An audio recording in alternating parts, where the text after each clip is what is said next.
afternoon, ready for the next instalment of Skellig, and this is chapter 29. Her eyes were cold as she stared down at me from the tree. Her voice was sarcastic and sing-song. Thank God I was never sent to school to be flogged into following the style of a fool. You know nothing about it, I said. We don't get flogged and my friends aren't fools. Ha! That's it, I said. You know nothing about it. You think you're special, but you're just as ignorant as anybody.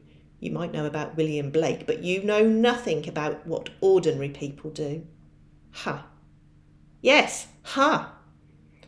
I stared at my feet. I picked my fingernails. I kicked the garden wall. They hate me, she said. I could see it in their eyes. They think I'm taking you away from them. They're stupid. They're not stupid. Stupid. Kicking balls and jumping at each other and screeching like hyenas. Stupid. Yes, hyenas. You as well. Hyenas. They think you're a monkey then. Her eyes glared and her face burned. See? See what I mean? They know nothing about me, but they hate me. And of course, you know everything about them. I know enough. There's nothing to know. Kicking, screeching, being stupid. Ha! Yes, ha! And that little ginger one? Blake was little and ginger. How do you know that? See? You think nobody but you can know anything. No, I don't. Ha! Her lips were pressed tight together. She pressed her head back against the trunk of the tree.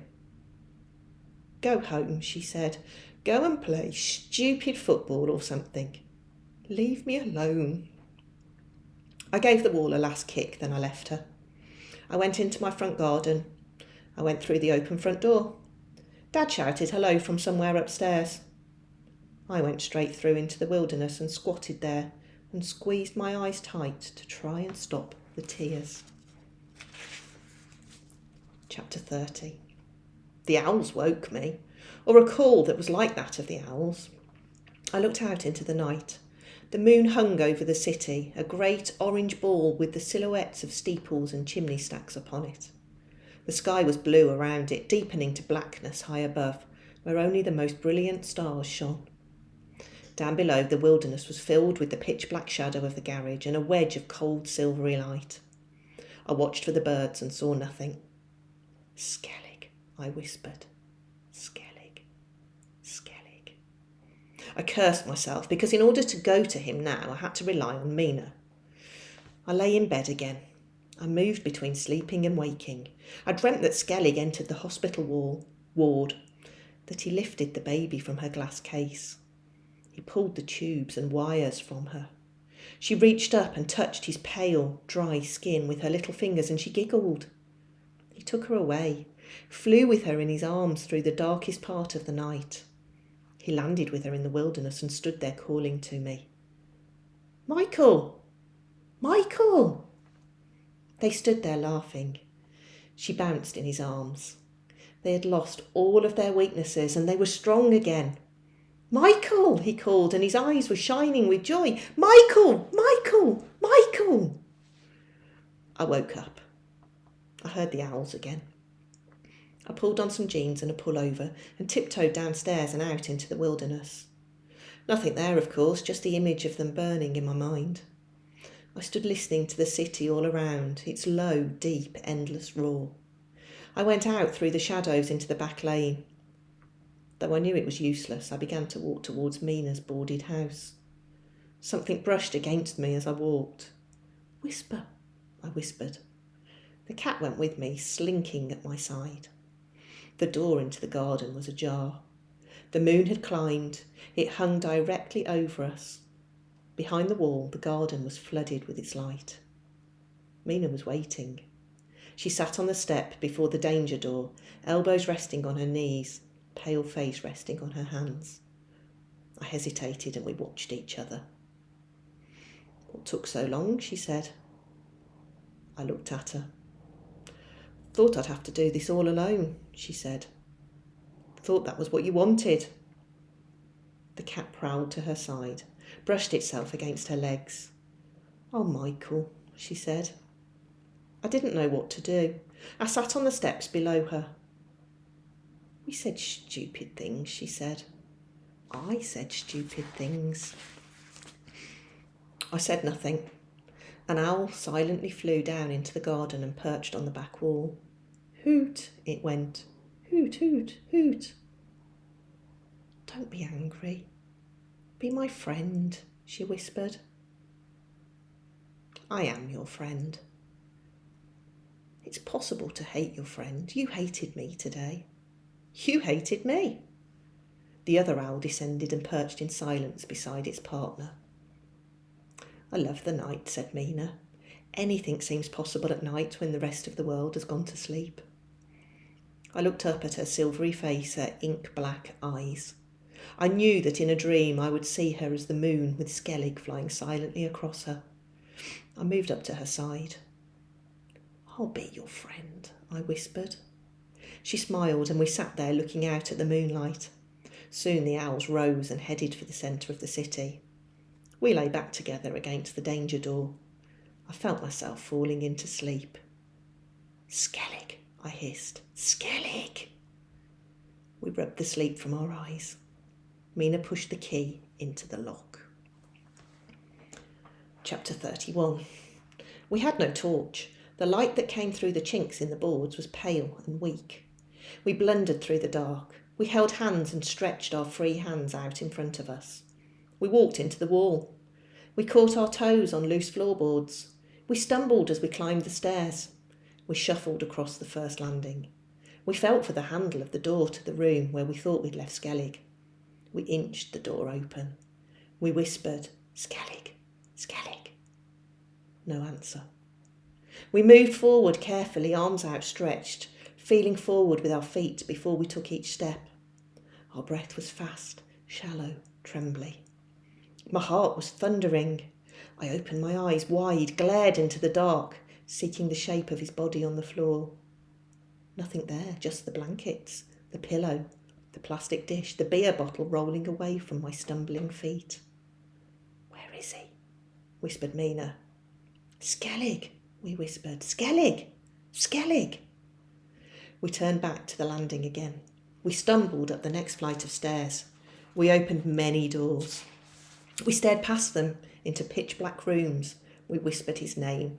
We heard nothing but our own breath, our own uncertain feet, his name echoing back to us from bare floorboards and bare walls. We turned back to the landing again. We stumbled up the next flight of stairs. We halted. We gripped each other's hand. We felt each other shuddering. Our heads were filled with the darkness of the house. Beside me was nothing but Mina's face, its silvery bloom. "We must be more calm," she whispered. "We must listen, like we listened to the squeaking of the blackbird chicks." "Yes," I said. "Stand still. Do nothing. Listen to the deepest, deepest places of the dark." We held hands and listened to the night. We heard the endless din of the city all around us, the creaking and cracking of the house, our own breath. As I listened deeper, I heard the breathing of the baby deep inside myself.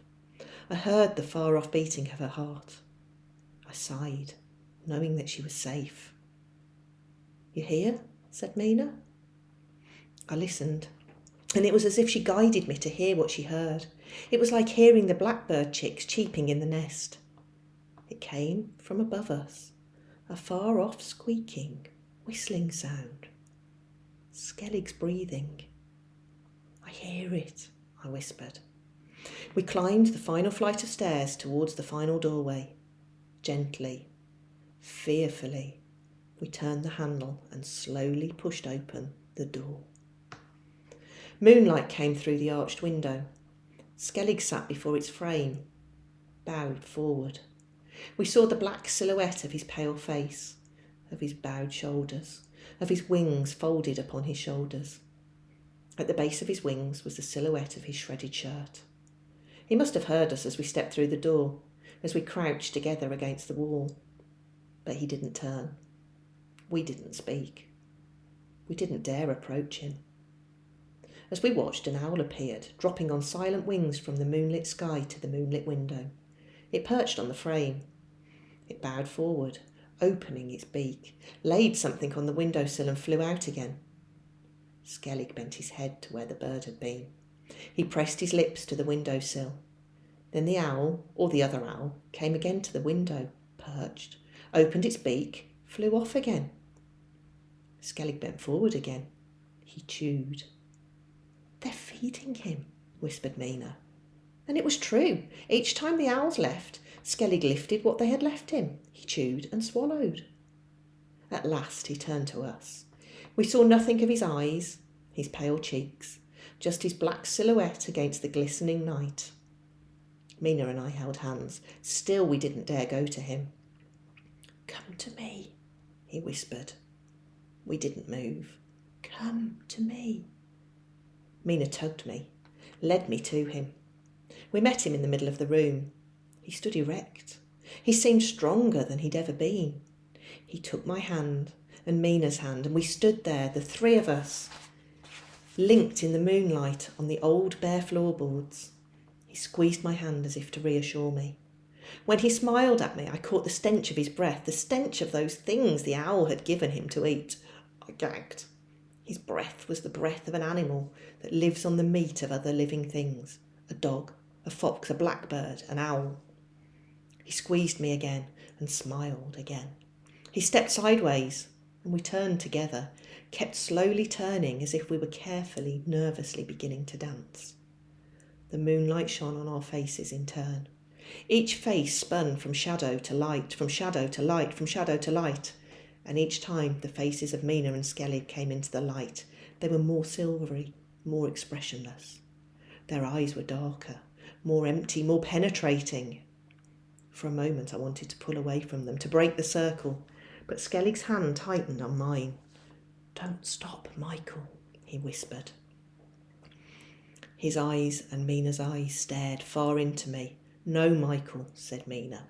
"Don't stop." I didn't stop. I found that I was smiling, that Skellig and Mina were smiling too. My heart raced and thundered, and then it settled to a steady rolling rhythm. I felt Skellig's and Mina's hearts beating along with my own. I felt their breath in rhythm with mine. It was like we'd moved into each other, as if we had become one thing. Our heads were dark, then were as huge and moonlit as the night. I couldn't feel the bare floorboards against my feet. All I knew were the hands in mine, the faces turning through the light and the dark. And for a moment I saw ghostly wings on Mina's back. I felt the feathers and delicate bones rising from my own shoulders, and I was lifted from the floor with Skellig and Mina. We turned circles together through the empty air of that empty room, high in an old house in Crow Road. Then it was over. I found myself crumpled on the floorboards alongside Mina. Skellig crouched beside us. He touched our heads. "Go home now," he squeaked.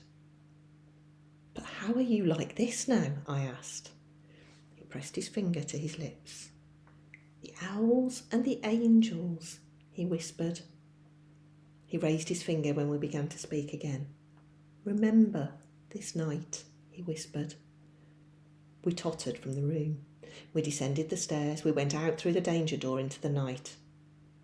We hesitated for a moment. "Did it happen to you as well?" I whispered. "Yes, it happened to all of us." We laughed. I closed my eyes. I tried to feel again the feathers and bones of wings on my shoulders. I opened my eyes, tried to recall the ghostly wings rising at Mina's back. "It will happen again," said Mina, "won't it?" "Yes."